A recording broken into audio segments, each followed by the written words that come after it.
Hello everyone and welcome back to another segment of Attack Wrap here on Rogers TV. I'm Matt Sanderson, John Morris here with me. So the Owen Sound Attack, we'll get to them in a little bit, but they had a pretty good week. 2 wins in 3 games for them, so that's exciting.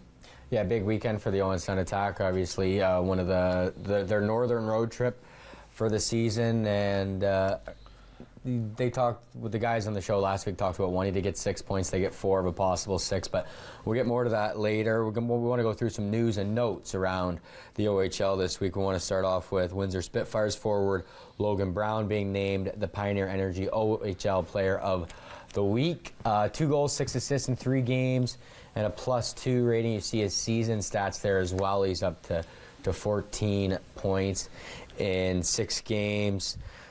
Native of Chesterfield, Missouri. He's playing in his 3rd OHL season. He is an Ottawa Senators draft pick. He's going to be a big part of this Windsor Spitfires team, of course, with them hosting the Memorial Cup this year. There's very high expectations on that team to do a lot of things in this Western Conference, and right now they lead the Western Conference, and Logan Brown's off to a great start to the year. And what more can you want? He's got 14 points in, was it 6 games there? So, yeah. Huron Tractor Player of the Week, Patrice Paul. Once again, he wins it for the 2nd week in a row here.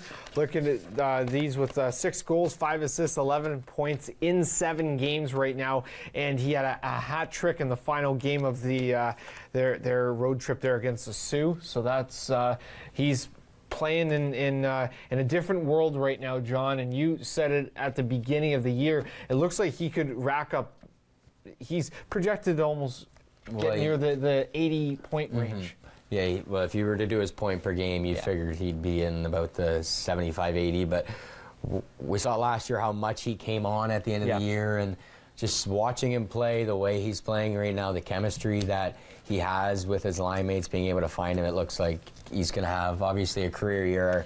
And I honestly wouldn't be surprised to see him into the high 80s, and depending if he can go on, continue the run he's on, I guess not really go on a run, but continue this run, then we could see him get higher than that. Of course, he was tied last year for Most Player of the Week's award for the Owen Sound Attack, and here he is with 2 out of 3 and the last 2. So he's off to a good start on that note too.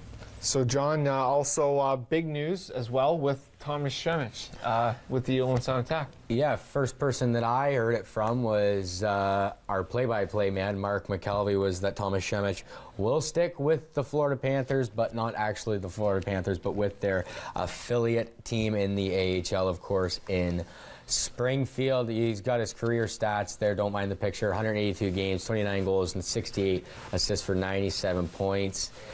And he was a former 5th rounder. So the Attack have had a bit of luck in the 5th round. They get Shemesh in the 5th round. Then they got Nick Price, who's been helping out this team early in the year this year, who was a former 5th rounder. But Thomas Shemesh, I've heard when he went away to camp, they really liked him.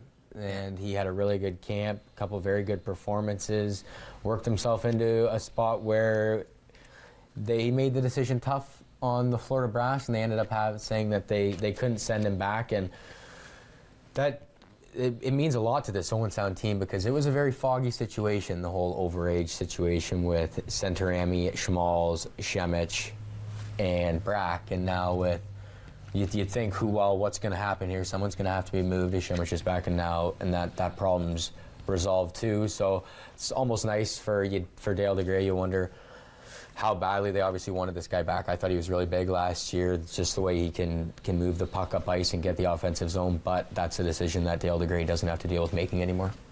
You got to think as well with these guys, when they get drafted and they work so hard, they put in all the off-season work and then all their OHL work to get to this point. Big accomplishment there for Thomas Shemesh, who's been around this team for many years. Yeah, and all the best to Thomas as he moves on to Springfield and the Florida Panthers organization. That's an organization that's on the uprise right now. There's a lot of talent in that organization. I think that team's going to do some things this year. If I was a man picking a hockey pool, I would be taking Alexander Barkov for sure.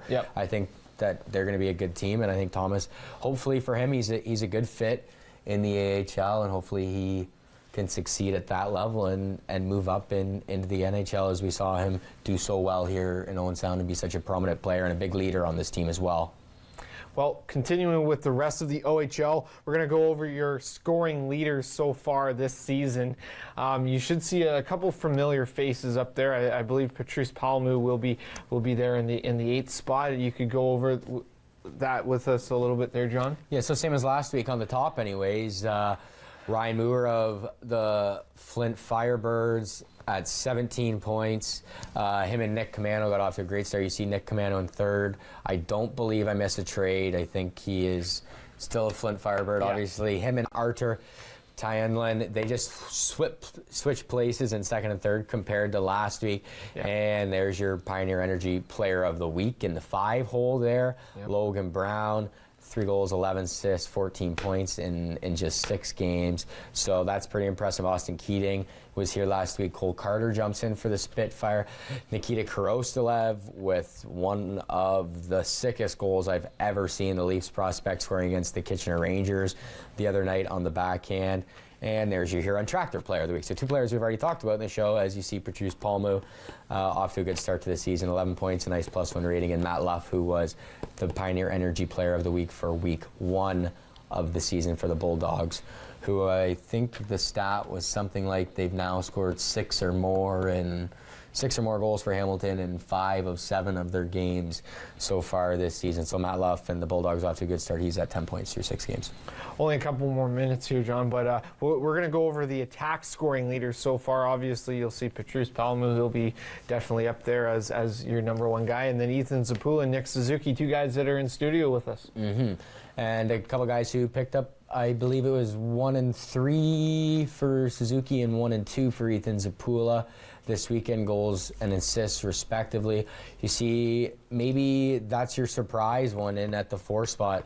There's Kevin Hancock, who, he hasn't found the back of the net yet this season, but Kevin Hancock, he's picked up 6 assists, and he sits in 4th for Owen Sound. Santino, Marcus Phillips, Jonah Gadget, Maxim Sushko, he gets 3 points, 2 of them coming this weekend, and a plethora of other players tied at 2, obviously. OHL standings, there wasn't too much flip-flop in this week, but we'll go through the Midwest Division here. Kitchener Rangers on top, London Knights, Erie Otters, Guelph Storm, and then the Attack at 3 and 4. Western Conference, Windsor Spitfires sitting 6 and 2 there. You see the Attack, they're down there in 9th spot, but they're putting a couple games here together, so they should be able to put a good string of games in the Eastern Conference. You look there, and the Hamilton Bulldogs 5 and 1, Sudbury Wolves, and the Barrie Colts 3 and 1. So we'll be back with more action here on Attack Wrap Rogers TV. Stick around, we got a lot more.